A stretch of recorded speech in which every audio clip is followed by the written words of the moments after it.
So we're now going to think about how we can solve problems when there's more than one dimension involved. So we've already seen how we can split vectors into components and write them down in unit vector notation.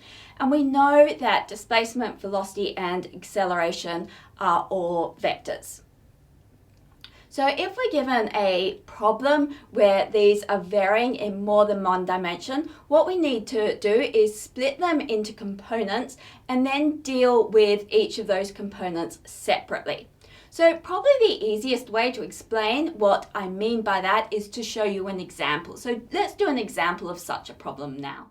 Okay, so this is quite a hard example. We've got a rabbit runs across a parking lot on which a set of coordinate axes have strangely enough been drawn. The coordinates in meters of the rabbit's position as a function of time are given by these expressions. Now, in part 1 of this question, we're asked at t equals 15 seconds, what is the rabbit's position vector r in unit vector notation and magnitude angle notation? So let's start with unit vector notation because that's easiest. So at t equals 15 seconds, then we've got x is equal to, we just need to substitute the 15 seconds into this. So this is equal to minus 0.31 times 15 squared plus 7.2 times 15 plus 28. So now we evaluate this and we get 66.25 meters. And we do the same thing for y. So this is equal to 0.22 times 15 squared minus 9.1 times 15 plus 30. And evaluating this, we end up with minus 57. So now to represent it in unit vector notation, we take x as the I direction and y as the j direction. So r is equal to, now everything here is to two significant figures, so let's write this to two significant figures. So this is 66I minus 57J, and that's meters. Now we also need to give it in magnitude angle notation. So in magnitude angle notation, we've got 66 here and then 57 downwards. And we're trying to work out what this magnitude and angle is here. So to work this out, we can use Pythagoras. These are at right angles. So this is the square root of 66 squared plus 57 squared. So when we calculate that, we get 87 to two significant figures. Now we also need to give the angle. So let's calculate this angle here. We can write, well, tan theta is equal to opposite, which is 57, over adjacent, which is this one, which is the 66. And so solving that on the calculator, we end up with theta is equal to 41 degrees, just taking the inverse tan of this.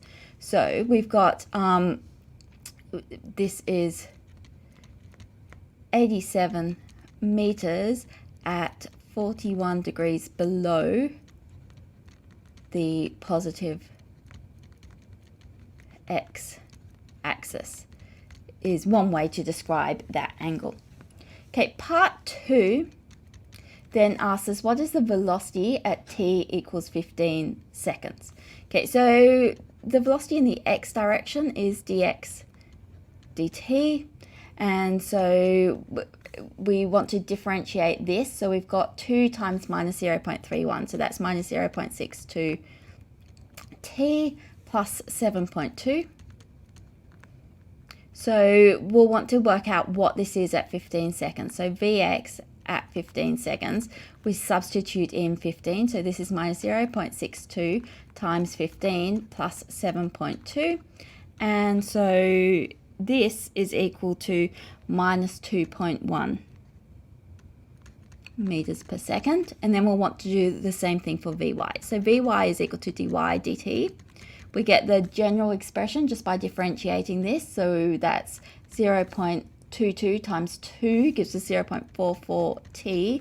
And then we've got minus 9.1. So Vy at 15 seconds is equal to, we'll just put 15 in for this t. So it's 0.44 times 15 minus 9.1. And solving this, we end up with minus 2.5 meters per second. So we can write v as a vector minus 2.1 I, that gives the x direction, and then we've got minus 2.5 j, and that's meters per second. And if we want it in magnitude angle, then let's sketch a little diagram. We've got 2.1 going to the left and 2.5 going down. So we want to evaluate this. Square root of 2.1 squared plus 2.5 squared. Evaluating this, and we end up with 3.3. And then we also want this angle. So we've got tan theta is equal to 2.5 over 2.1, which solving on the calculator gives us theta is equal to 50 degrees. So we can say, or 3.3 meters per second at 50 degrees below negative x-axis.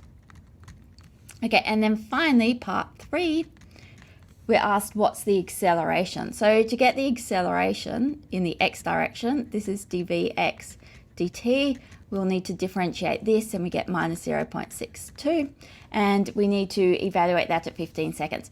But there is no t here, so the acceleration in the x direction is always minus 0.62 meters per second.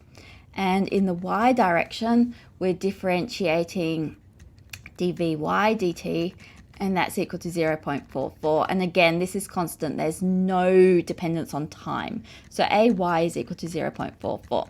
So in unit vector notation, we've got a is equal to minus 0.62 I plus 0.44 j. Or we can do it in magnitude angle format. So in that case, we've got minus 0.62 going that way, and then we've got, sorry, it didn't leave much room, 0.44 going up. So we want to evaluate this one. So that's the square root of 0.62 squared plus 0.44 squared. And when we evaluate that, we get 0.76 meters per second.